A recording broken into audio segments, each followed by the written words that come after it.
नर्मदे है। मात नर्मदे है। बोलिए, आपका कहाँ से कैसे आना हुआ? मेरा गुरुजी गुजरात से आना है, महिसागर लुणावाड़ा से। मैंने यूट्यूब में आपका सब वीडियो देखा तो मैंने ऐसा लगा कि ये पहले तो मैं इंसान मानता था आपका, ये कौन सा इंसान है जो सीधी सीधी बात बताता है। ऐसा है ना कि आपका जो ये ईमानदारी और सत्कर्मों में सब कुछ आ जाता है। मैं हर रोज़ सुनता गया। आपका जो पुराना वीडियो है अभी यहाँ का नहीं, निमरानी का है, वहाँ कहाँ है, वो भी मैंने सुना। आप ऐसे फटे टूटे कपड़े में, मैंने कहा ये इंसान कैसा है। मैंने बहुत अंदर से बहुत ऐसा हुआ कि ये कहाँ अभी तक कहाँ था, मैं उसके पहचान भी नहीं आया।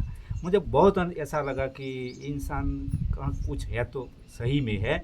ऐसा तो उसमें दीदार तो अच्छा नहीं है, लेकिन ज्ञान तो अभी तक मैंने सही में बोलूँ, हृदय से बोलता हूँ गुरुजी, कभी ऐसा ज्ञान तो किसी ने दिया नहीं, मैंने सुना नहीं, कहाँ पढ़ा भी नहीं। गुरुजी आपने ऐसा निकाला है, मैं सच में बोल रहा हूँ। आपका जो मैं उसका वखार, हमें गुजराती में बोलते हैं, वखार नहीं करता हूँ, लेकिन सही में मुझे लगा कि जो मैं दूसरों को बुरा नहीं मानता, लेकिन सही ज्ञान तो वही है। एक ही शब्द में प्रत्यक्ष, जब प्रत्यक्ष शब्द सुना तो प्रत्यक्ष कैसा है तभी पता चला कि दो ही बात है, ईमानदारी और सचपन। बहुत सही बात है गुरुजी।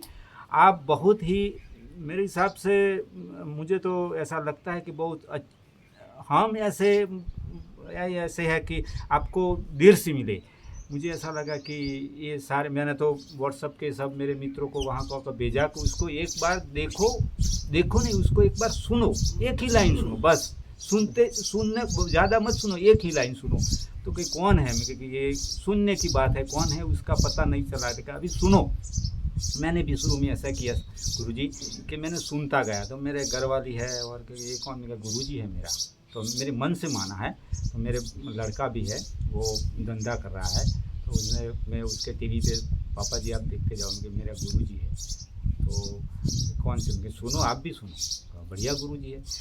आपने ऐसा बोला है कि गुरु को भी छोड़ना पड़ता है, ऐसा मैंने कभी नहीं सुना आज तक। कभी सुना है कि गुरु को भी, आत्मज्ञान को गुरु को भी छोड़ना पड़ता है? ऐसा बोलने वाला कौन हो सकता है गुरुजी? तो मुझे, मेरी जो लड़की है वो डॉक्टर है। मैं अभी आपको 16 मई को जाना है, मैंने यूट्यूब से सुना था, मुझे गुरुजी का दर्शन करना है। तो मैं सब 15 तारीख के पहले ही पहुंच जाऊँ। जो मेरे डॉक्टर गुरुजी है उन्हें बोली कि पिताजी ज़रा देख के चलो। मुझे क्या देखना है?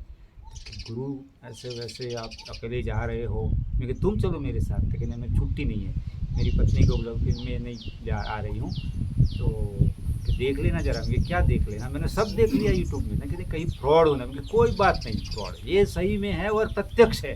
आपका दर्शन किया।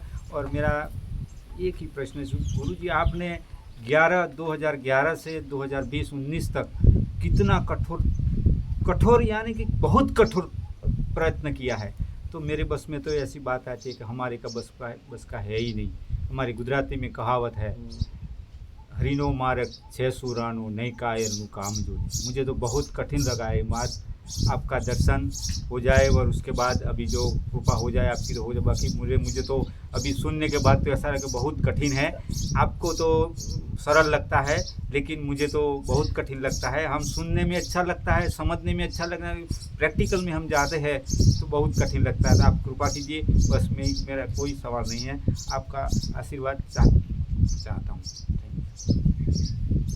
तो कठिन तो मार्ग खोजने में था, अब तो मार्ग मिल गया है, अब तो सरल है, निकल मार्ग मिल गया है ना। मार्ग खोजने में कठिन था, मार्ग खोजने में कठिन था, अब तो आपको मार्ग मिल गया है। मैं तो मार्ग के लिए इतनी मेहनत किया ना। अगर मुझे अकेले निकलना होता तो मुझे तो कुछ करना ही नहीं था, जीते जीते मैं निकल जाता। आप समझ रहे हैं? ये तो मार्ग खोजा मैंने। जब मैंने देखा अध्यात्म का लोग व्यापार बना दिए हैं, लोगों को भटका रहे हैं, तो मैंने एक प्रत्यक्ष ज्ञान को खोजा। खोजने में इतनी मेहनत लगी, नहीं तो अगर मुझे निकलना होता तो मैं अकेले वहीं जीते हुए निकल जाता। तो आप तो जहाँ हो इसे अपनाकर जीते हुए निकल जाओ, एकदम सरल है ये। संसार के साथ थोड़ा कठिन हो सकता है। क्या संसार के साथ जरूरत में जीना क्या कठिन है? कुछ नहीं। ठीक है, निकल लो, बात कर।